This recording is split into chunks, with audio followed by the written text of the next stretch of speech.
নমস্কার, আশা করছি সবাই ভালো আছেন। তো সকাল এখন 7:30 মতো বাজে। আজকে গাছের ফুলগুলোকে তুলে নিই, তার জন্য গাছটা অনেক সুন্দর লাগছে। আমাদের একটা গাছে 2 রকমের ফুল হয়। এই যে সকালে আমি একটু গরম জল খাই, গরম জলটা এত আজকে গরম হয়ে গেছে যে খেতেই পারছি না। ওই জন্য একটু সময় দিয়ে 5-7 মিনিট ধরে ধরে খাচ্ছি। জলটা ঠান্ডা হবে তারপরে খেতে পারবো। এরপরে আমি সকালে টিফিন করতে যাচ্ছি। রুটি আর একটুখানি আলু চচ্চড়ি করে নিলাম।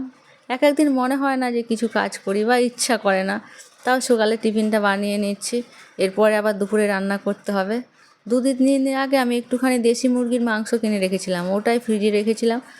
দেখি বরফ হয়ে গেছে। আজকে ওটাই বড় বড় আলু কেটে শুধু ঝোল করব, আর কিছু রান্না করব না।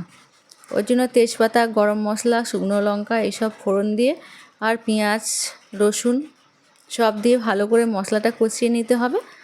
তারপরে দেশি মুরগি তো একটু খুব বেশিক্ষণ ধরে কষতে হয়, আর রান্না করতে অনেকটা সময় লাগে। যাই হোক, এখন রান্নাটা করে নিচ্ছি। যখনই একটু বাইরে বেরোবার ইচ্ছা করে বা বাইরে বেড়াতে চায়, তখনই দেখছি বৃষ্টি আসছে, ওই জন্য বেড়ানো হচ্ছে না। পুজো এসে গেছে, তাও টুকিটাকি কেনাকাটা থাকে মানুষের সবার। অনলাইন দিয়ে কিছু কিনলেও তাও একটা দেখে শুনে কেনা, না কিনলে ঠিকঠাক পছন্দ মতো হয় না, বা একটু বাইরে বেরানোও হয় না। সেই জন্য একটু যাব ভাবছি।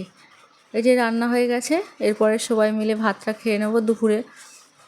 রবিবারের দিন সবাই মিলে একসঙ্গে বসে খাবার আনন্দটাই আলাদা। সারা সপ্তাহে এটা হয় না, কিন্তু রবিবারে হয়। বিকেলের দিকে একটু বাইরে বেরালাম, এই যে সঙ্গে কালুটাও বের হয়েছে, এই যে আগে আগে দৌড়চ্ছে।